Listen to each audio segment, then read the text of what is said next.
Alright, hey guys, dog in the background. So it's the day after drift school, and in the last video you would have seen that I absolutely destroyed the alternator and it fell off the bracket. So we got it home, cleaned it up, degreased everything and started pulling it apart. It's pretty simple what happened really. As the alternator bracket clicks onto the engine that way, this part of the alternator that goes in there, and that goes in there, and then this part goes there, which is this part here.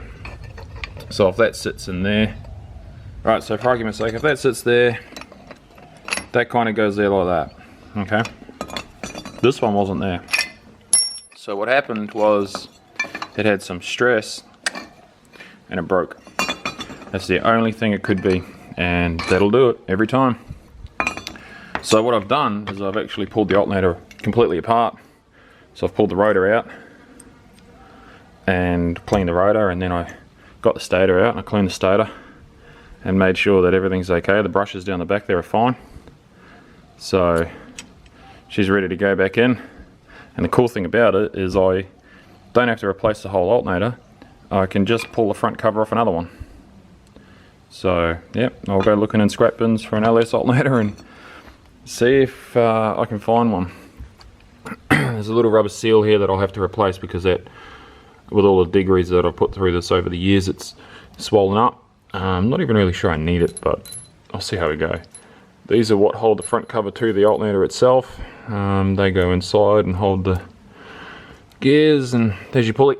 So we had another issue, and that was the power steering. And what that was, this sits on the block like that, and the reservoir comes up and that part sits in here and it all sits there. But what happened was this bolt ran away and this bolt unwound and this bracket fell away and sat down like that, causing the reservoir to sit down on the belt, causing that. So it's rubbed through and now leaks. So I've got to replace that as well.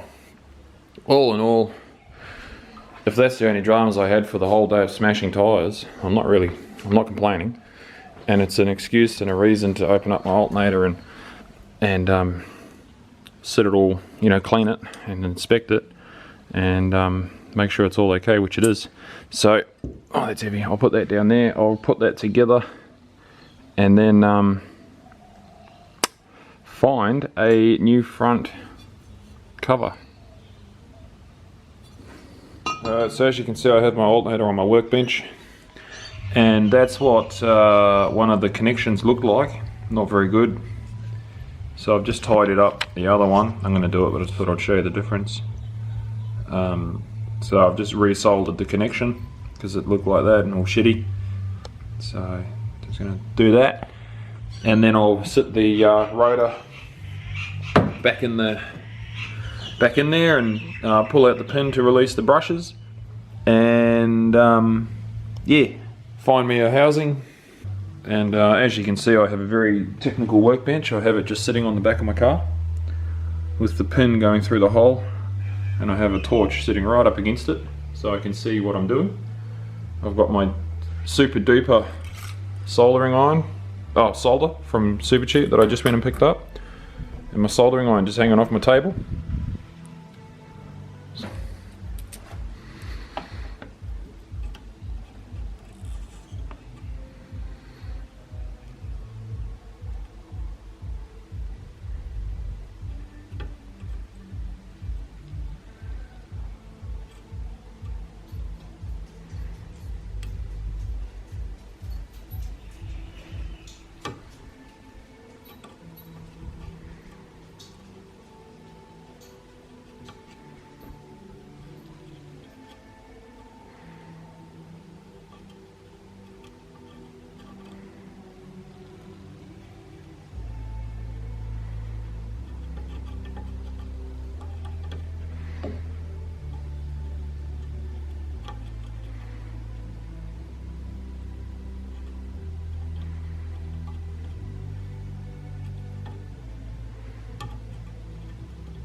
So that's the new solder join there. It's not as pretty really as that one, but it's going to get the job done.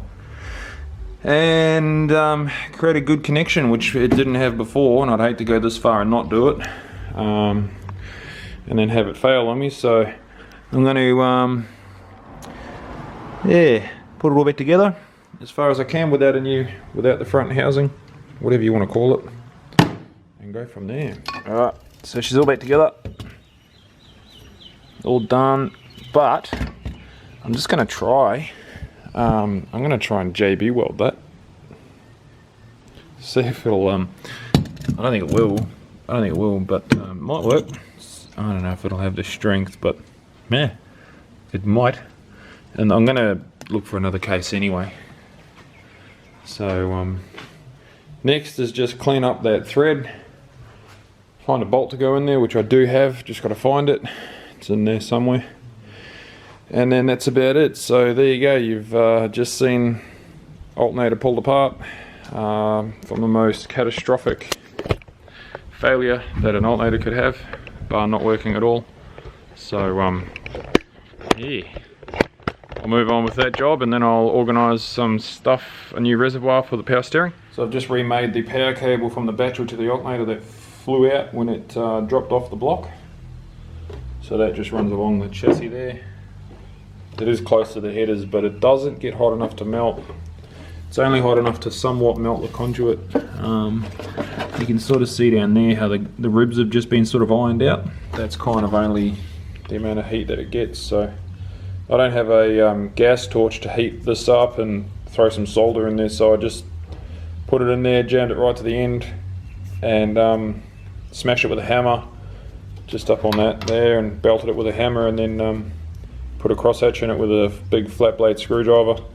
And then with this heat shrink, she's pretty well there, so I'm just going to tidy this up, put this on, and like that, put some tape over it so it keeps the heat shrink there, and that's my electronics fixed. So yeah, we're still on the subject of, do we Chemi weld that, JB weld that sucker down there, or just replace it? I might just hold off and replace it, to be honest, but then again, on the same token, I've got just as much enthusiasm to Chemi weld it. So we'll see how we go.